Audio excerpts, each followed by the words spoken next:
Coming up on Mountain News this morning, the murder case of Amber Spradlin is progressing in court as attorneys argue over bond reduction. Plus, educators say the reward of teaching outweighs the burdens, but Kentucky struggles to meet the demands of finding a teacher for every classroom. Dedicated to Eastern and Southern Kentucky, this is WYMT Mountain News This Morning. Good morning, I'm Madison Carmouche, and happy Friday. We're coming up on that 5:30 mark this morning. Today is October 25th. Let's send it over to meteorologist Megan Dusmall for a look at your forecast. Megan, it's hard to believe we are almost in November. It is only 6 days away, right? And then Halloween's there too. Yes. Good things to look forward to. But today, the one thing to look forward to will be the good temperatures this afternoon. So while it is chilly right now, we're seeing some areas down in the lower 30s, even 33 for Clintwood. It's going to get warmer. We're going to see better temperatures. And in fact, looking at those highs for today, really in the upper 70s across the board, with some places even seeing the low 80s being hit. 83 for Irvin, 82 for Somerset, 81 for London and Williamsburg. So it's going to be warming up, so don't let those temperatures right now scare you. And tomorrow we'll see those temperatures getting cooler just again, so don't get too comfortable with the 70s that we'll have today, as they will not stay with us for too long. But next couple of hours, we'll have the clouds start to peek through around the 11 a.m. hour and slowly taper away before the rain starts up this afternoon. And I'll have your ARH 7-day forecast in just a couple of minutes. Madison? All right, Megan, thank you. 3 men appeared in court yesterday for the 2023 murder of Amber Spradlin, and by next week, the judge will have a decision on their bond reduction. M.K. McKinney, his father, Dr. Michael McKinney, and Josh Mullins all made an appearance. However, the only motion on the table is to decrease the bond currently set for M.K., who is charged with 8 counts of complicity to tamper with physical evidence and murder. And status hearings were held for MK and the other men, each charged with those 8 tampering counts. MK's attorney argues he should be released while more evidence and DNA is processed, while the Commonwealth claims he is a danger if allowed out on bond. We've got a defendant here who's presumed innocent, who may be sitting in jail while we wait. It's already been a year to get test results back, another year to get information back. We think that there is ample evidence to demonstrate that he is unstable and dangerous.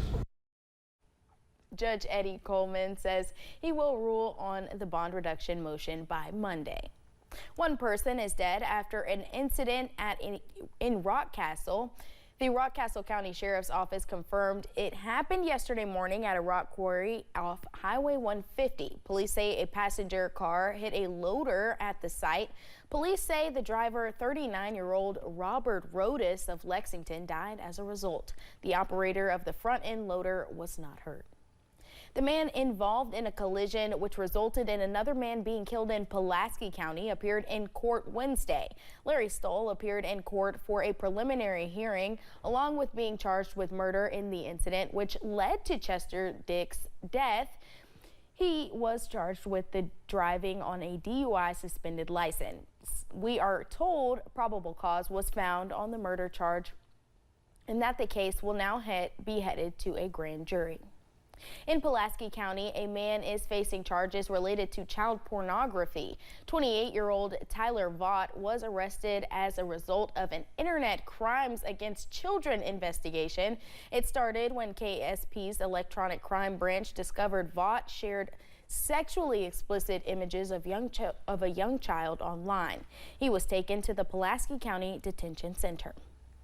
A Laurel County man is facing charges after he tried to get away from police. Police were called out to a home off Kentucky 490 Wednesday afternoon regarding a domestic complaint. Police discovered David Castile trying to get away from police and went into a home.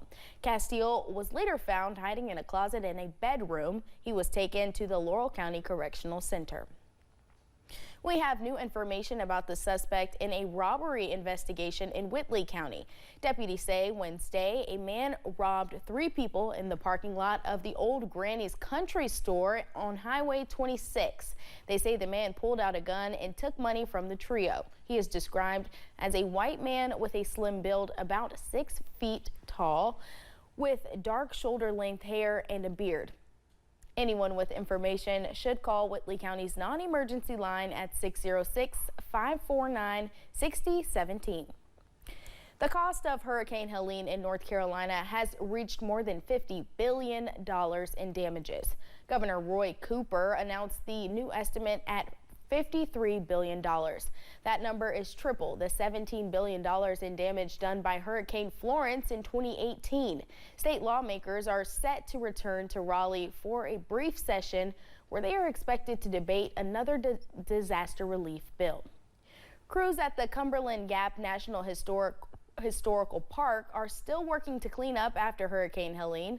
So far, park staff, along with a 12-person Sawyer task force, have cleared more than 500 trees from about 10 miles of trails. They are focusing on clearing trees to improve access to the park's backcountry and wilderness area. Most of the park's building area undamaged. Although the Pinnacle restrooms did sustain substantial damage. Officials have announced a traffic alert for a section of the Mountain Parkway. Starting next Thursday, a lane switch has been scheduled in the Wolfe County area. From mile marker 49 to mile marker 56, traffic heading both directions will shift over to newly constructed eastbound lanes. At mile marker 56, before exit 57, the traffic will then split to proceed along the 4-lane divided highway. Officials say the switch will be in effect for several months. The rewards are better than the challenges. That's the message educators have for people looking into the teaching profession. Many districts are faced with teacher shortages and few applicants are interested in openings. Some districts have found ways to cut down on the shortage. WYMT's Phil Pendleton spoke to educators looking to encourage others to explore the careers in teaching. Can you all say sequence of events? Sequence of events. Hannah Williams is in her 4th year teaching. She started during the COVID years and has seen a lot of challenges, not to mention the issues with pay or pensions.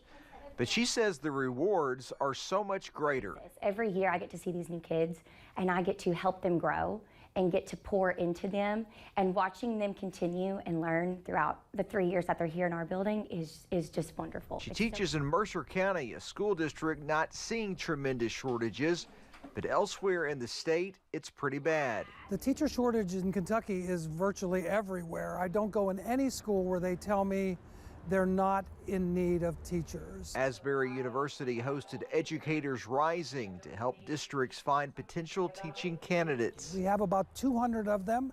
Most interestingly, we have some here from as far away as Knott County.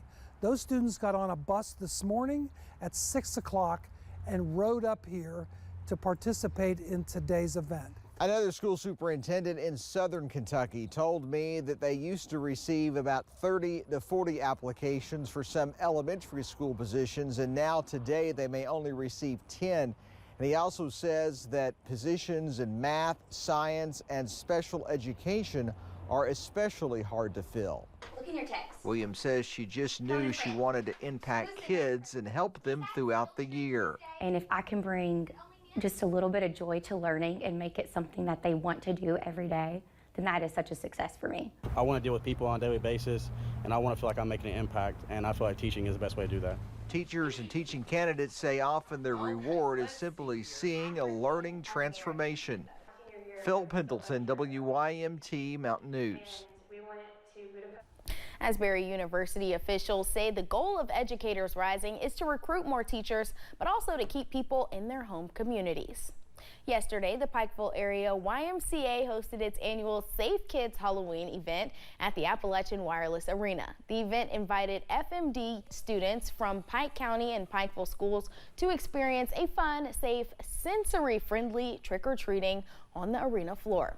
The event caters to differently abled students who may otherwise not feel comfortable at a traditional trick-or-treat event. And a lot of these kids don't get to experience that because those sensory issues, it does kind of limit them what they can and can't do in regards to what their disabilities may be. And so for actually to have this and have this opportunity for those kids to come out and have that experience just the same as everybody else in a safe environment. The event is a quieter, quicker version of tonight's Nightmare on Main, which is now happening until 9 in downtown Pikeville. Yesterday evening, the Hazard Lions Club partnered with WSGS for the 52nd Hazard Lions Club radio auction. Profits from the auction go directly towards the club's projects. Some of those include getting Christmas presents for less fortunate families, purchasing eyeglasses, and giving scholarships to high school seniors. President Brittany Clemens says this would not be possible without the community's support. Local businesses donate us items, gift certificates, and that's what we auction off. So big thanks to all the supporters in the community that supports the Lions Club. The first auction was in 1970. We are told by WSGS that this year's auction raised $11,000. When we return, baseball's biggest star breaks records on and off the field as Shohei Ohtani's 50-50 baseball went up for auction. We're halfway through this temperature roller coaster going on the up, and I'll tell you how low we'll get in just a couple of minutes.